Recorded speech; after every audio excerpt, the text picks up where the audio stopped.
Hi, everybody. Welcome to the Felger and Maz off-air show with Felger and Big Jim Murray. What's up, Big Jim? Not much, Mike. How are you? Things good? You've been traveling a lot. It's been time off. I feel like I haven't seen you much the last couple of weeks. Yeah, you know, it's just that time of year. Just like, a lot of different things going on. The off-air show is presented by the original light beer, Miller Lite, Legendary Stories, and the off-air show. Start with a light. Here's to 50 years of Miller Lite. 50 effing years of Miller Lite. That's great. What do we got today, Jim? I got notes. We're starting with this. There's another famous death that made me feel ancient. That is Val Kilmer, dead at 65. I saw this as I was going to bed late last night. Every once in a while, there's a musician or actor or actress or someone from my time of growing up that I'm like, oh, man, not that guy. And Val Kilmer's like Maz's tier one for me of like those type of guys. Why? Oh, I loved Val Kilmer. To me, he was Brad Pitt before Brad Pitt. He was the guy that if like every woman wanted to do him and guys wanted to be him. Like he was the embodiment of like blonde 80s Hollywood star, but had chops too. Even like I thought he had good comedic skills. Even some of his first early roles, even later in life, like he did like Top Secret. Yeah, Top Secret. Okay, He's so fantastic. So I'm just pulling up the movies because you're right. I do remember. He's in Top Secret before Top Gun. Yes. And so. Did you remember Real Genius? Yes, he's good in Real Genius. So which was a comedy, right? Like that was, yeah. Yeah, but he played a great dickhead, obviously, as the Iceman in Top Gun. My favorite roles are like everyone else's favorite roles. As Doc Holliday in Tombstone, he's fantastic. He's good as the second hand to Neil McCauley, the crew that takes down Scores in Heat, which is one of my favorite movies. I love Heat. Oh my god, great movie, amazing, absolutely amazing, great movie. What else? So Heat, Jim Morrison, obviously in The Doors. Yeah. I loved Val Kilmer, and my wife and I watched the documentary that he and his daughter put out like a few years ago as he was dealing with throat cancer. When he lost his voice, which is like the most depressing thing you'll ever watch because he was doing these like cons, like he would go, he was kind of hurting for money, so he'd go up to like sign autographs and exhaust himself doing that. And it's like, this is what it's become for Val Kilmer. It's a me thing because I mentioned this when my dad was struggling towards the end. It's why I didn't go see Genesis, because I love Genesis and Phil Collins, guys that were like big titans in their era, and especially like handsome titans and dashing leading men like Val Kilmer, that they become these like broken shells in themselves. Oh, it just pains me to see. So he battled that throat cancer thing, and he made the best of it. But it was so tough to watch these last handful of years with Val Kilmer, to hear that he died because complications that got pneumonia and dead at 65. Like, that's so young. Oh, it bummed me out so bad because I thought he was so great. So that was did you have a Val Kilmer role that you liked the most? Heat. Yeah, Heat. They're making a second one, Are they really? Michael Mann's going to direct it. With Pacino and I don't know about that. The one person who I like in terms of modern actors who apparently is confirmed for it is that Austin Butler. Do you know who he is? He played Elvis in that corny Elvis movie, but he's good in it. I think he was up for Best Actor a couple of years ago. He's Fade Rotha in the second Dune. He's a good actor. He and like a handsome kid and like has chops. So like once I heard he was in. And I guess apparently it's also prequel and sequel, so it's kind of going to be one of those movies. As long as Michael Mann's involved, I'm in. Yeah, okay. That movie still holds up. Okay, what else you got? All right, you'll know. Speaking of Brad Pitt, I feel like you'll be excited to know this. According to Variety, Cliff Booth is back, Mike Felger. Brad Pitt's set to reprise his Once Upon a Time in Hollywood role in a new movie Netflix directed by David Fincher and written by Quentin Tarantino. I was going to say, Tarantino? Yes. The Cliff Booth movie, it's all about Cliff Booth, came together after Tarantino scrapped plans for what would have been his 10th and allegedly final feature, The Movie Critic. Script had been written, Brad Pitt cast in the lead role. So it's said to take place in the 70s, follow a film critic who wrote for Porn Mag. Rumored Pitt would be playing some version of his Once Upon a Time character. I'm in, too, because he's great in that movie, and it's a great character. And to me, that might be Tarantino's second best movie. I love Once Upon a Time in Hollywood. First being Reservoir Dogs or Pulp Fiction? Pulp Fiction. Pulp Fiction's one because it was so different at the time. I saw it in the theater. I was like 16 years old. To see that in 1994. Groundbreaking movie. Yeah. But Once Upon a Time in Hollywood is, people hate on it too much. It's boring. It's awesome. Oh, it's so good. Oh, it's tremendous. It's so good. I love Tarantino. I love the big drawn out scenes and the build up and the dialogue. I just love it. I think that's terrific. The only red flag of that, from what I read, is that it's Netflix. And I don't know if you feel this way, but Netflix's original programming fucking stinks. No way. I think anything that they do, that's their original stuff, mostly stinks, especially their documentaries. Case in point. Jasmine, my wife, all like pants off, or like she loves women love painting a broad brush here, but you tell me, Kelly, like, like murder podcasts and like whodunit stuff, right? Like my wife's the same. True crime. Thank you. So there's a new one out about the Gilgo Beach Killer, which I didn't know anything about. It happened in Long Island a handful of years ago, and it's this new Netflix. All their documentaries you can wrap up in 20 minutes. And the first episode was good, I guess, when I just wanted to watch Celtic City. But like, we got to watch this. Like, fine. And at the end, I'm like, all right, that felt long, but like, there's 2 more episodes. Fine. This second episode, and because now I'm bored. Halfway through, I'm like, so are these cops the Gilgo Beach Killer? She's like, no. Just pay attention. I'm like, this stinks. Like, where's this going? This feels like fluff. I don't like fluff. Like, get to the point. And what do you know? At the end of the hour, she's like, that was a lot of fluff. I'm like, I fucking told you. And now, like, it's everything you watch on Netflix. It's just so much fluff. Just get to the point. Like, that's anything. Like, I'm speaking of the king of this. Get to the point. Oh, my God. Don't waste my time. Everything's too long. Oh, edit. Editing Cutting is the room hard floor. part. Cutting room floor. Learn what brevity means. But Oh my God. whether you're writing something or filming something or recording something, okay, the hardest thing you can do is then eliminate that work that you made. But that's the hard part. The hard part is producing 3 hours of something and then making it 90 minutes and choosing the best 90 minutes. That's the art. That's the hard part. So all these long movies and long-ass things, people think they're putting in more work. It's just the opposite. It's more work to cut down. It's more work to have something shorter and tighter than longer and more rambling. Period, story over, and that's the biggest tell that movie making has gone downhill. These movies are too fucking long. It's like the heads of these, the movie companies or something have just given too much carte blanche to these directors. Someone needs to tell them no, like enough. Well, see, I think this is where streaming has come in because just based on a TV model, you have to be off in an hour. Yeah, right. Because the news is on at 11 o'clock, and that's it. You don't Yeah. get to go forever. But the streaming, it's like podcasts. Why do you think podcasts are so boring? Because you got all effing day to sit there and ramble and digress and grab ass because there's no clock. There's no commercial break. There's no hour to get out of. You just so it's a version of that. That's the hard stuff. God, it drives me nuts, Murray. It does. And I had one more take, and I finally have, because this was something that I feel like was asked by people on the questions that we do in these shows. What do you think of the Karen Reed trial? What do you think of the Karen Reed trial? And I had barely paid attention, but it's so much in your face that almost by osmosis, like you hear about it and you know. And the one thing I said around last summer when the thing was coming to conclusion was, here's what I know, because I've barely paid attention, purposely so in this case. I've barely paid attention because just from looking at the parties involved, the people that own that house, the Alberts, who look like every Boston stereotype like me, pinkish, doughy, bald. She looks like drunk trash. It's just it's a story of towny trash. And once I heard Aruba was involved, that cemented it. I'm like, I don't need more like Massachusetts towny trash in my life. I don't care about the story, whatever. Now, another thing I've been forced to watch is this HBO Karen Reed thing. Here's my take on it. So HBO is a Karen Reed thing? Yeah, it's again, like could have been 1.5 episodes. It's like 5.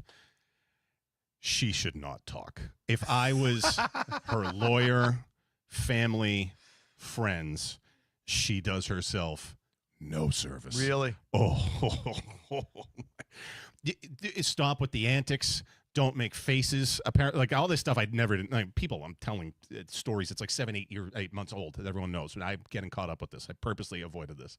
But boy, wow. And look, there's a lot of holes in the prosecution's case. I don't know what she sounds like. Does she have a masshole accent? It's not the accent. It's the attitude. Mike, she is, wow. I would just say she's a lot and does not come off as compassionate, remorseful, warm. I would just say, you know what, Karen, just zip it. I would not say anything. I would look straight. Don't make any facial expressions, pissy, bitchy looks, because those come real fast and easy for her, apparently. That's my main takeaway, is I would just tell her, don't talk, ever. Because you do yourself no service. So that's it. I finally had a Karen Reed trial take. There you go. What do the people have to say? Or what do you got? A lot of people are asking me about the John Kraft exchange that I hinted at the other day. I don't want to make too big. I'm being totally honest. It was hardly anything. It was just enough to know that he's definitely not a fan. of our commentary. But it wasn't bad. Honestly, it wasn't. It was brief, but it was just enough to know. Not a fan. Yeah. Okay, not a fan. But it was nothing more than that. It was. There's not a good. Honestly, I'm not going to tell you exactly what it was because it was at a party where NFL types and media mingled together, and it's supposed to be largely off the record. No, it's supposed to be off the record, period. It's like you're not supposed to interview or take pictures or like you're just there to have a drink. And yeah. So it was a really nice event, actually, a really nice party. I mean, it was good. So I'm not going to say exactly what happened, but it's really, if I told you, you'd be bored by it. You'd be like, that's it. Let me ask this, though. So it's nothing. He didn't do anything wrong.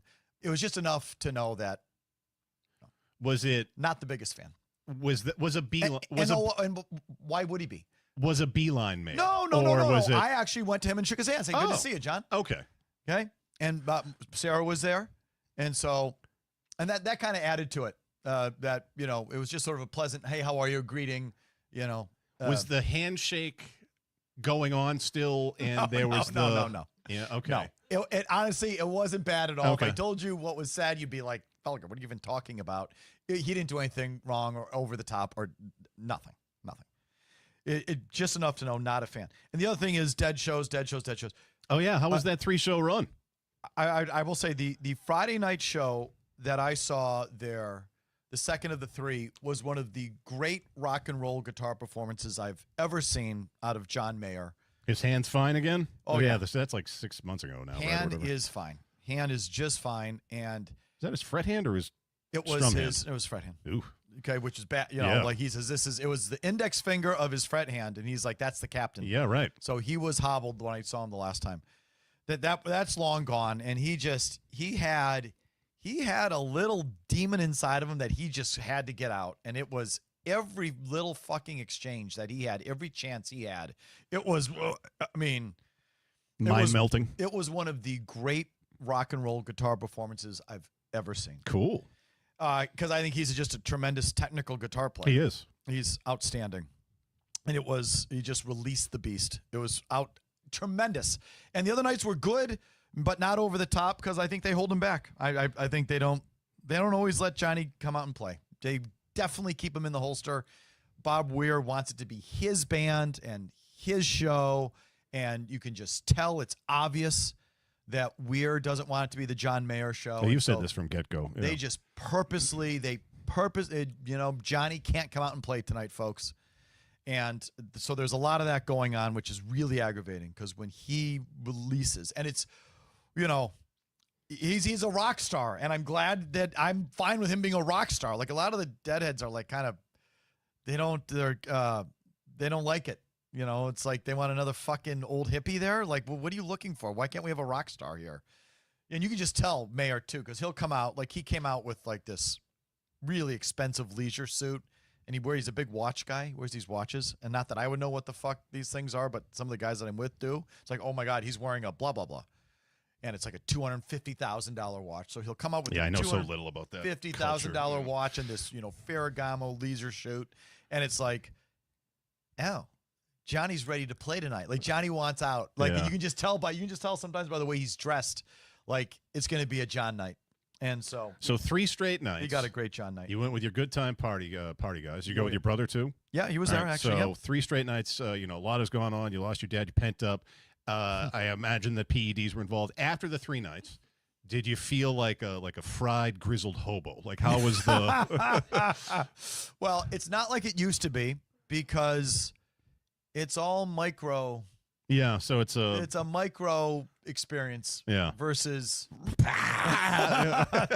So it's all so now modulated, and there's not big peaks. I mean, and certainly we had a good time, but I'm 55. I'm not 25, and it's all modulated now. Yeah.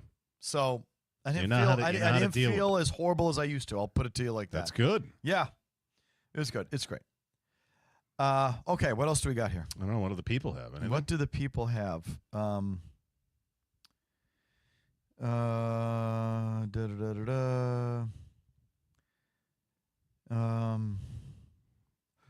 What's something from Gart? What's something from before you were born that you wish was still around today?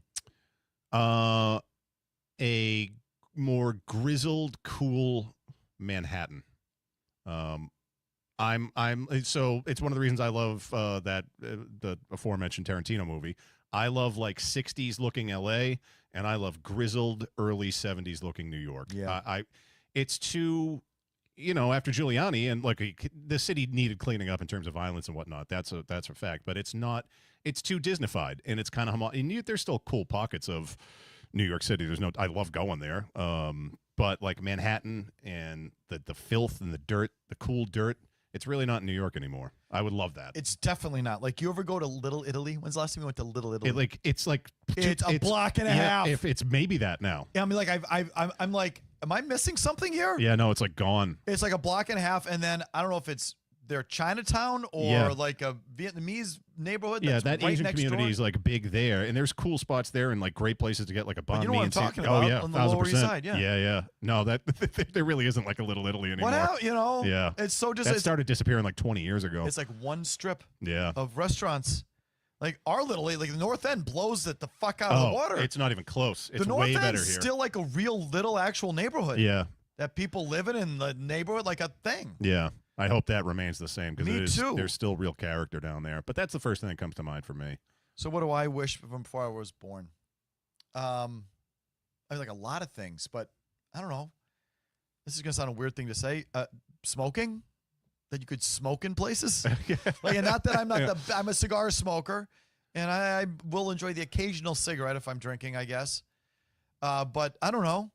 That you could smoke. There'd be a smoke-filled bar, smoke-filled. So having worked in a nightclub, I get the charm of that. And if you could still find places like that south of the Mason-Dixon, but I don't know, I got over that quick. Even in my 20s, when you can like bounce back from a hangover in one night, no problem. The hangover from cigarette smoke for me was always brutal. So when butts got banned around here, I didn't bitch about that. I'm not a big, but I get it. I get the charm of it and the aesthetic of it. Like a smoky bar is better. It's a cooler look than like I just remember like a regular ass bar. Going to France with Sarah like over 10 years. Oh, they love butts. But you can't even do that there anymore. No like shit, I remember went with her early in our relationship, and I would just sit in the hotel lobby with a cigar and a bottle of wine while she futzed around, shopped around. And I listened to this little jazz band and smoke inside. Oh, that's cool. Yeah. Like I miss the days. I miss the days of going to So I like a what was the place in the Copley Hotel? It's still there. They redid it. They still call it the same thing. Come on, the Copley. The Copley. Come on. Not Alibi. I'm thinking of nope. And they used to have little jazz trios too. You could smoke a cigar in there. What's the name of that bar called? The Oak Room. Okay. Is that right? The Oak Room? I do like a well ventilated The Oak Room, yeah, the Oak Room. Right. Cigar bar though. The Oak Room. So that's a small thing, but I do. Be able to smoke inside. I know people look at you like you're the devil if you're going to try to light up in a place now. Dog Felger, thoughts on Vrabel not wearing the blue Kraft pin during your interview while Wolf did? Seems like the kind of non-story the Felger Mash show would make a deal about. It was fuck all early in the morning. Yeah, you did that at what, like 6:30 or something? I was there since 6:15, but the reason I was there at 6:15 is because he could have come over at any time. He started to do a little round of interviews at 6:30. So he, I think, gets up super fucking early, and the sun wasn't even out yet, and he may have just forgotten. But no, he was when I saw John Kraft, he was with Vrabel. Like the Vrabel and the Krafts are fine, thick as thieves, yeah. More than fine, thick as thieves. No point taken, nothing to read into there other than he just forgot to put it on, or it was too early, or he hadn't put it on yet, or it was in his pocket, or I have no idea. I didn't even notice it. He's worn it in other things, so it's not like, well, it ain't like Bill who put it down by his belly button, like spitefully. I mean, can you remember that one? That was outstanding. Christ, smoking in places, says Alex. Eat your fucking tobacco like the rest of us, and just don't subject the rest of us to it. That's a Zin man. I don't like the Zin. I mean, I don't know. I guess if I tried it, I would like it. They're good with a coffee. I think one of the last times I did this, I said I was going to give it up for Lent. That certainly did not happen. You doing Zin? Oh, like every morning. I told you it's part of that's like right, it's the snake charm out of poop. It's like part of my daily routine. It's like my body doesn't work without it. It's not healthy. Let's see. Felger, I think it has more to do with on the Dead and Company with the fact that they play everything at such a slower tempo because Bobby can't keep up. Yeah, it's true. They've got to slow down for Bobby. It's no doubt about it. But there's something about having Bobby there that lends the OG guy. Yeah, there's a credibility gravitas to factor. it.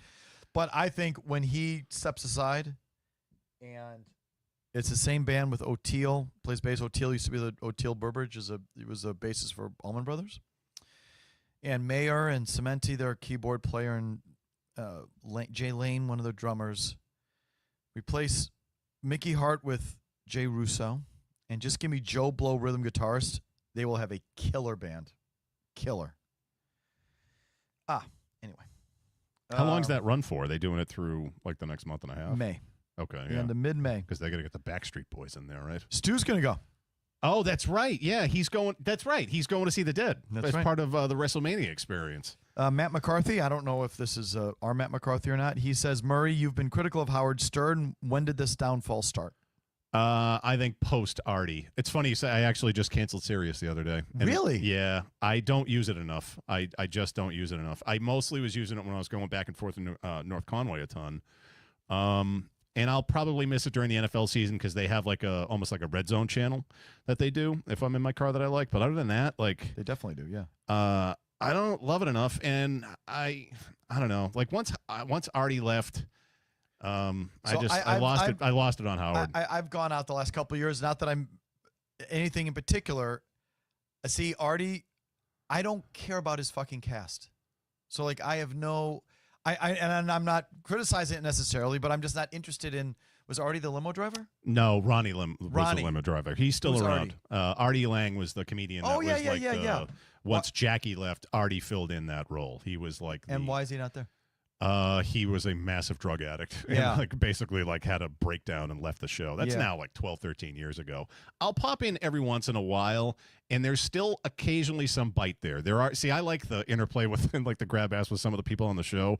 And there's this nerd that's worked on the show for a long time, JD Harmeyer, who's he was shitting on him a little bit. I was like, oh, there's still something there. But other times I'm just like, he just feels like old and like he doesn't want to be there. And so I don't listen to him much anymore. The music channels repeat too much shit. I just said, enough. Like, I'm good. I don't need this anymore because it's like $34 a month now. And Has so, Howard got too soft for you, Murray? Politically speaking? I mean, during COVID, it was a bit much. Like, there was too much paranoia. Like, I get it. Everyone was paranoid. Like, I didn't want to hear any of that. It's just not, he outgrows shit, you know? Like, I just kind of outgrew it. It was funnier when Artie was there, and I just stopped listening to him. Let's see.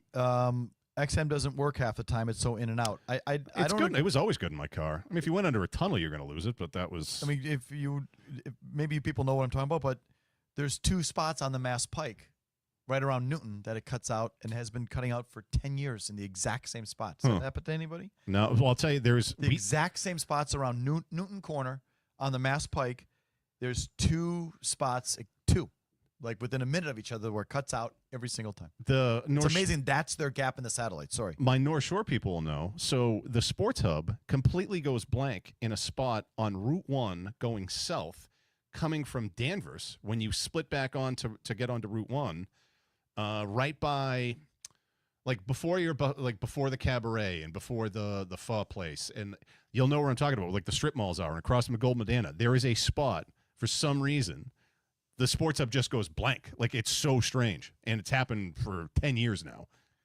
Murray, late night food go-to. Been asked a couple different places. Oh, geez. I mean, those days are like over for me. They're hard to find, but right. You tell me. I mean, if I'm out, I'm like not out. Go home and order Taco Bell. Like, so there's you ever go to that speakeasy that's across the place from me in the Seaport? No, what's that? Bochito? Oh, I don't know what it's called. It's one of those false fronts. So like you come in and it looks like sort of just like a taco stand, or like a Mexican takeout. There's a takeout window and a couple things, but then there's the door to the refrigerator. But you open the door of the refrigerator and it's kind of a restaurant back there with the bar. They're open late. What's it called? Yeah, that's I don't know. The person that chimed in there. My like now, if Cheetos, Dave is right. if plans get canceled, I mean, I do like the Tiger Woods fist pump. Like for example, tonight, like we were supposed to go to a dinner at 7:30, and Jazz wasn't feeling it, and I was like, oh, that's a shame. Yes, like I don't want to go out. I really don't. So Brian says Stern's wife is hot. True, Beth. So my wife's big. So I will say this. My wife follows her on Instagram. They're real. I will give him this more than they're real into cats. And my wife and I are cat weirdos. She's real into cats, and he's been dragged into it. Right? Yeah, and so if you're a cat weirdo, you're down with the Murrays. So I'll give them that. But so sometimes down in Florida, where people walk on Palm Beach, Howard walks. With Beth. No kidding. And I've passed him. Others have passed him, and he's like 6'7", right? Which is why he's huge, and he's got a bodyguard, so it's kind of hard to miss. But he walks with her, and what you're supposed to do is say hi, Beth, and not acknowledge Howard, but give Beth the old hey, what's up, Beth, and keep going. Gotcha. But he's covered head to toe because he's afraid of the sun. Yeah. And it's a lot of neurosis there, which for years was entertaining to listen to, but eventually it gets to be like, all right, man, like life ain't that bad. So I like him just solo bitching. Yeah, right. I feel like I don't get enough of just Howard doing his thing, bitching and scratching his itches. So that's what I want to hear. When I said there was still bite there, I said it was about going at that JD. It was like 10 minutes of him saying it sounded like a guy who wants to say finally, I'm not going to re-up my contract, but he's like, I feel obligated for you fucking people here, and I got to keep fucking working. I was like, oh, this is actually him. This is actually kind of great. I haven't heard that in a long, long time. That was really funny. I want to hear him scratching his itches. But that's it. This is reminded me of this. And the interviews are good. Yeah, no? Yeah. Oh, yeah. Beth's life is what Jasmine wants. She's like, can you make it so you don't have to make his money, but can you make it so I can be Beth Stern and bring in cats and foster them? And I'm like, listen, I don't know what to tell you. We got it pretty good now. Maybe we adopt another cat someday. I don't know if we need to have 20, But that's her dream, is to be to have that life. Okay. Last one. Let's see.